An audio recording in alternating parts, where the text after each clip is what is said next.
Fala, meus amigos, daquele jeitão! Ó, e se prepara aí, que hoje a gente vai falar a respeito de uma das maiores máquinas de combate dos anos 80, o Trovão Azul. Mas o que será que veio primeiro, hein? O filme ou a série? Será que os dois fizeram sucesso? E melhor ainda, será que eram os mesmos personagens apenas trocando os atores ou foram histórias independentes? Hein? Hoje a gente vai descobrir tudo isso e muito mais, afinal, Trovão Azul marcou toda uma geração brasileira, inclusive rendendo brinquedos exclusivos do Brasil daquele jeitão. E até mesmo rendeu homenagens, para não falar outra coisa, em formato de games. Então, se você quer relembrar uma época onde as máquinas imperavam, onde heróis sabiam pilotar, seja bem-vindo a mais um Coleção em Ação Show. Taylor, eu já falei, tu não é todo mundo.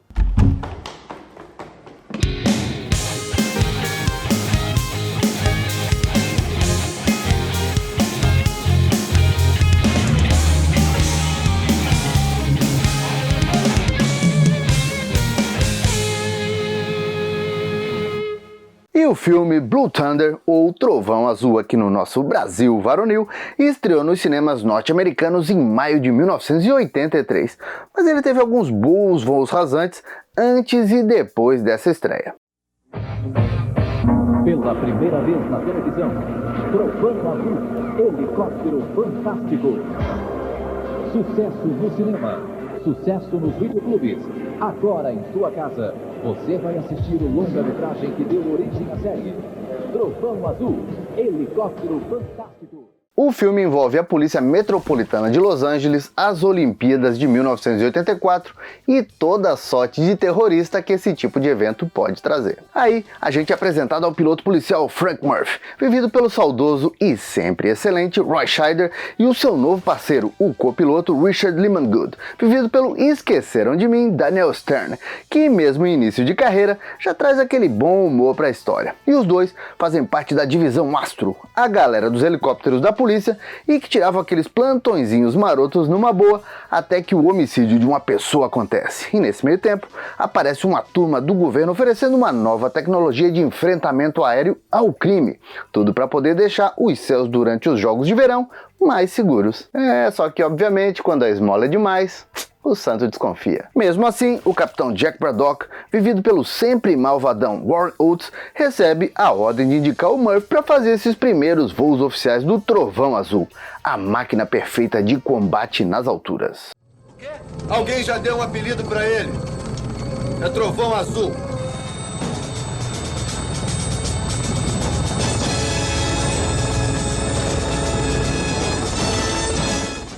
Só que aí, como a paz nunca é uma constante, principalmente nesse tipo de filme, junto com o poderoso Trovão Azul, entra na história o piloto e coronel Cochrane, vivido pelo grande Malcolm McDowell, um antigo conhecido do Murphy dos tempos em que ele era piloto de combate lá no Vietnã, e claro, vai ser uma pedra maior nas botinas do nosso herói, afinal, um piloto como Frank Murphy, e ainda mais no comando do todo-poderoso Trovão Azul, precisa de um inimigo à altura para um filme ficar interessante. Velho companheiro de guerra.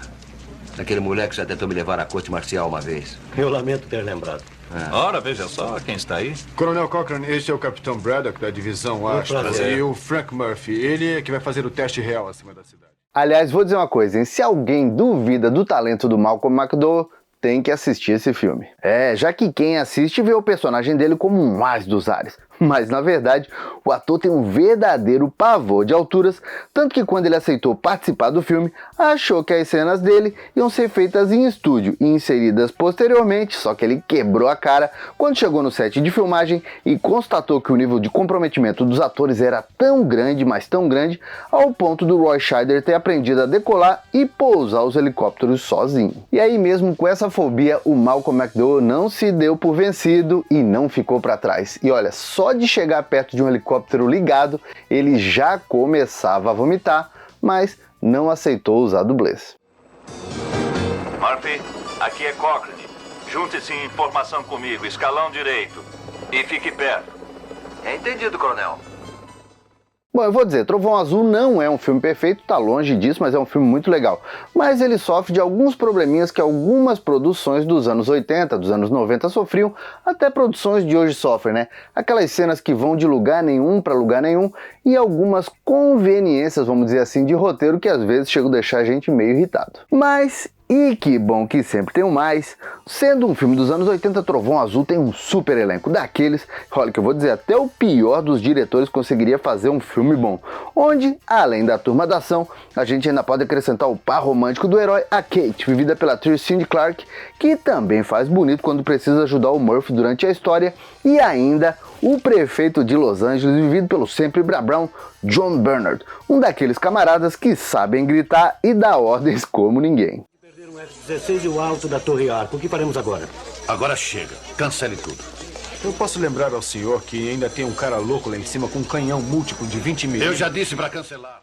Aliás, vou me redimir, talvez ele só seja ofuscado nesse quesito nesse filme pelo Capitão Braddock do Warren Woltz. Afinal de contas, o Capitão tá sempre ali safando as onças quando os dois se metem em encrenca, mas também tá ali, ó, sempre querendo esganar os dois quando eles fazem alguma burrada de um jeito que só o ator sabia fazer. Olha, é até uma pena que esse filme tenha sido uma homenagem póstuma ao Warren Woltz, já que foi filmado na primeira metade de 1981, mas o diretor John Badham e a turma da Columbia Pictures tiveram vários problemas de pós-produção e, como dito, o filme só chegou aos cinemas em 1983, sendo que o ator infelizmente teve um infarto fulminante e faleceu com apenas 53 anos de idade em 1982. E claro, o Roy Scheider também manda muito bem, mas a verdadeira estrela do filme é o Trovão Azul. É uma máquina que nos valores da época custou 5 milhões de dólares para o governo, mas que também já tinha capacidade de acessar a internet militar, tinha alto poder de fogo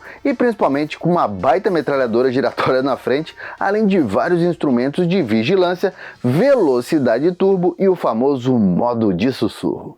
Tudo bem, liga o módulo de sussurro. Módulo de sussurro. Tá ligado.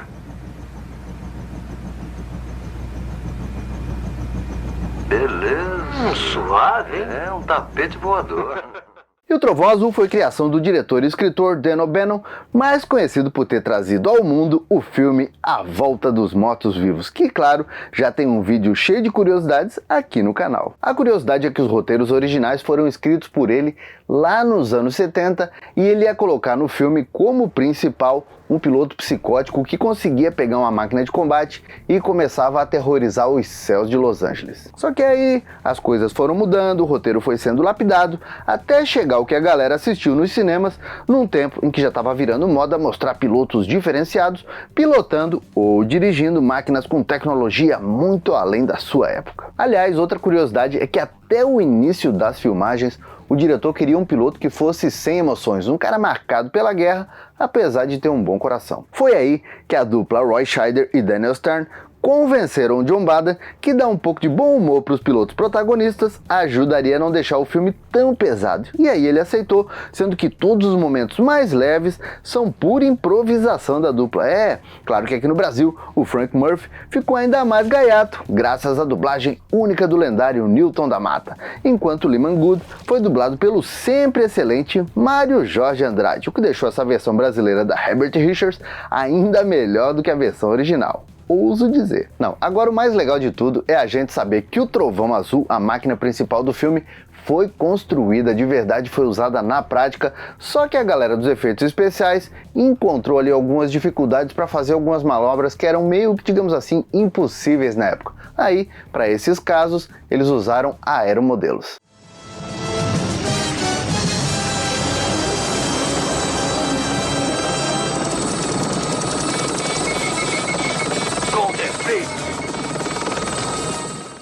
Tudo porque, para criar o Trovão Azul, foram utilizados dois helicópteros franceses SA-341G Gazelle 1973 da marca Aerospatiale, modificados com várias peças para deixar a máquina ainda mais futurista que os Apaches, poderosos helicópteros de combate militar que ainda eram, vamos dizer assim, quase que uma novidade na época. Só que aí, essas modificações deixaram o Trovão Azul tão pesado que até para voar era difícil. Imagina então fazer todas as manobras manobras que o filme exigia. Quando as filmagens foram encerradas, ainda em 1981, os dois modelos criados e que custaram aproximadamente $400 mil para serem produzidos, ainda renderam um baita troco para a Columbia. A gente já sabe que por um tempo os dois helicópteros ficaram com a Columbia Pictures, até porque ela utilizou na série que a gente vai falar um pouquinho mais pra frente. E também, um dos modelos apareceu no episódio piloto da série do MacGyver, A Nossa Profissão Perigo.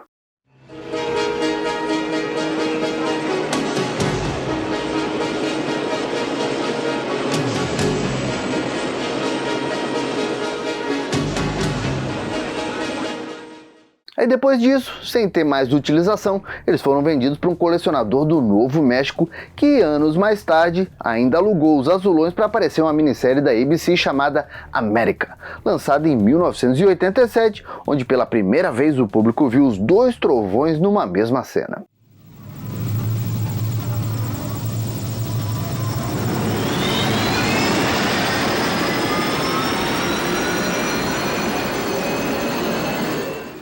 Só que infelizmente, se você me perguntar, não, hoje eles não existem mais, só estão na história. É que eles eram tão caros para serem mantidos que um foi desmantelado e as peças foram vendidas já em 1988, e o outro ainda resistiu até 1994, quando também foi desmontado e só a carcaça ficou como exposição nos estúdios da MGM, quando a ferrugem comeu tudo e foi totalmente descartado em 2009. Vamos dizer, né, um triste fim para um helicóptero que rendeu bons lucros para Hollywood, já que só o filme original custou $22 milhões para ser produzido, mas rendeu quase 44 milhões nos cinemas, o que na época era uma boa grana. Fora isso, quando ele chegou nas locadoras de VHS, Trovão Azul rendeu mais $22 milhões, o que incentivou a Columbia a fechar parceria com a ABC e expandir os voos do Trovão Azul para televisão. Mas antes da gente continuar falando sobre isso, diz aí, tá gostando desse vídeo? Tá, né? Então bora lá, que tal deixar aquele like felpudo?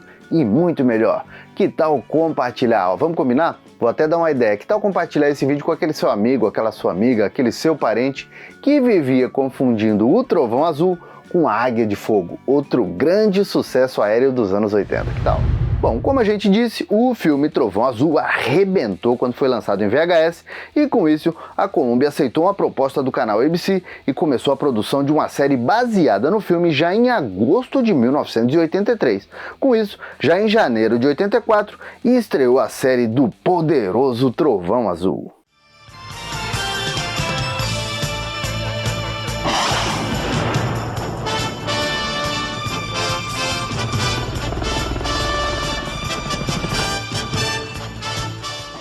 Mas olha, se engana quem acha que a série é uma continuação do filme ou mesmo os mesmos personagens com outros atores. Na verdade, a série foi montada, claro, para ficar parecida ali, os atores são bem parecidos, os personagens são bem parecidos com o filme, mas a gente pode considerar muito mais como um reboot. Bom, primeiro que saiu o piloto Frank Murphy e entra no lugar o piloto policial Frank Chaney, vivido pelo carismático James Farentino. Claro, o Farentino foi escolhido por ser praticamente uma versão televisiva do Roy Scheider, e os personagens tendo o mesmo primeiro nome, confunde tudo e mais um pouco, mas faz parte. Frank, pretende fazer aquele looping de 360 graus outra vez? Não sei não, cara. Quando você experimenta, até que é divertido. Então se algum dia fizer, e eu sinceramente espero que não, leve o professor e não a mim, tá legal? E como deu pra notar aí, a Herbert Richards fez essa, manteve aqui no Brasil as mesmas vozes do filme na série, mantendo ali o Newton da Mata e o Mário Jorge nas vozes dos personagens principais. E por falar no Mário Jorge como copiloto, sai o Richard Lehman Good, do Daniel Stern, e entra o igualmente engraçado Clinton Wonderlove, vivido pelo Dana Carvey, antes de alcançar a fama como membro do Saturday Night Live e depois pelos filmes Quanto Mais Idiota Melhor. No lugar do saudoso Warren Oates, entra o ator Sam McPeak, como o capitão Ed Braddock, líder da divisão Astro. Virou pegadinha? No cinema, o personagem era Jack Braddock, aqui Ed Braddock. E quem também entra no time é o policial Lyman Kelsey, vivido pelo literalmente grande Bubba Smith, antes dele viver o Hightower da franquia Loucademia de Polícia, sempre ao lado do policial Richard Butowski, vivido pelo ator Dick Butkus. Polícia! Vamos, saia do carro! Vamos, aí. Vamos, se estica aí, malandro, se estica, vamos!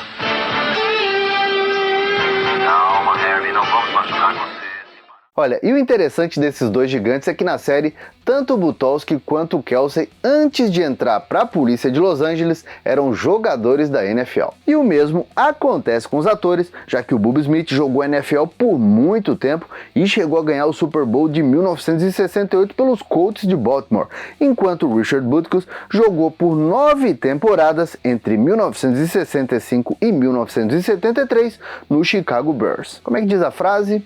Quase sempre a arte imita a vida. Bom, enquanto Frank e Wonderlove davam um enfrentamento aéreo para todo tipo de ameaça que aparecesse nos céus de Los Angeles, a dupla de ex-defensores do futebol americano dava o suporte por terra, quase sempre pilotando o caminhão Rolling Thunder.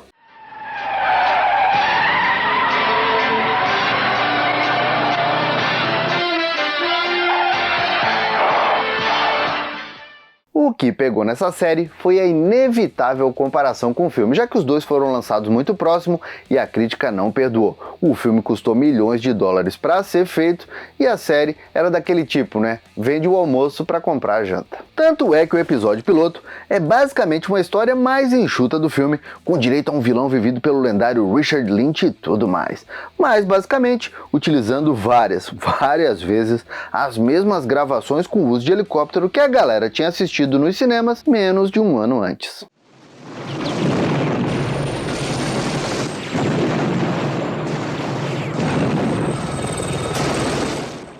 Para piorar tudo, a Columbia insistiu nesse esquema de reaproveitar as cenas nos episódios que vieram depois, e aí a audiência caiu mais do que um helicóptero sem rotor de cauda. Olha, e a pá de cal para Trovão Azul naquele ano de 1984 foi um mega sucesso e o capricho da série Airwolf, conhecida como Águia de Fogo aqui no Brasil, e que, claro, já tem um vídeo só dela aqui no canal.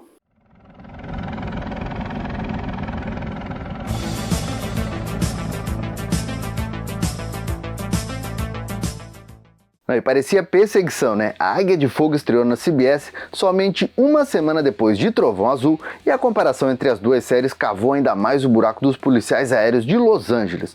Para piorar, Trovão Azul ia ao ar pela ABC no mesmo horário em que a CBS exibia Dallas, simplesmente um dos maiores campeões de audiência de todos os tempos da televisão norte-americana. Aí já viram, né? A junção de todos esses fatores praticamente derrubou o Trovão Azul dos céus e a série, que tinha 13 episódios já escritos ali, só recebeu 11. Já aqui no Brasil, apesar de Trovão Azul novamente não ter chegado nem perto do sucesso que foi Águia de Fogo, se deu bem melhor e os 11 episódios devem ter sido mais ou menos repetidos que Cavaleiros do Zodíaco, estreando por aqui em janeiro de 1985 na programação da Rede Globo. Primeiro, depois da novela das 8, nas noites de quarta-feira, e depois indo parar na Sessão Aventura. Alguns anos depois, a série ainda ganhou novas exibições na TV Record. Agora eu vos pergunto, como a gente sabia que uma série era sucesso naquela época? Hein? Bom, você vai dizer que de várias formas, e eu concordo, só que no caso das séries norte-americanas, uma delas era ganhar brinquedo dentro da linha Heróis da TV da nossa querida e saudosa Glaslit. Assim como as outras séries da época, a Glaslit encheu o mercado nacional com vários carrinhos, bonequinhos e tudo mais que pudesse carregar a marca Trovão Azul. Mas além disso, teve as manhas de fabricar com exclusividade um helicóptero à fricção que era bem parecido com a versão da TV, fazendo a alegria da criançada. Olha, confessa, não tem como não ter saudade disso, diz aí. Agora, outra curiosidade é que Trovão Azul, apesar de não ter ganhado um game próprio, meio que ganhou. Afinal de contas, quem aí se lembra do game Super Thunder Blade, feito para o Mega Drive em 1989, sendo inclusive um dos primeiros jogos do console quando ele foi lançado no Japão.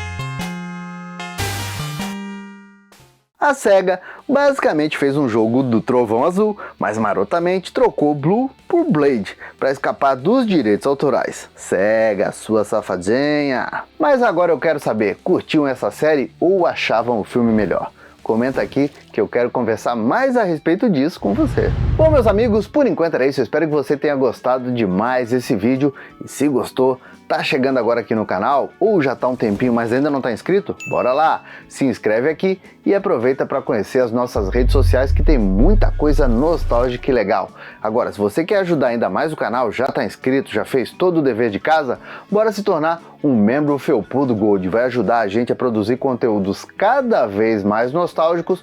O seu nome aparece aqui no final do vídeo, ainda tem um link para o nosso grupo secreto do WhatsApp. Então, por enquanto, eu vou deixando o meu abraço, dizendo que a gente se vê no próximo vídeo e valeu!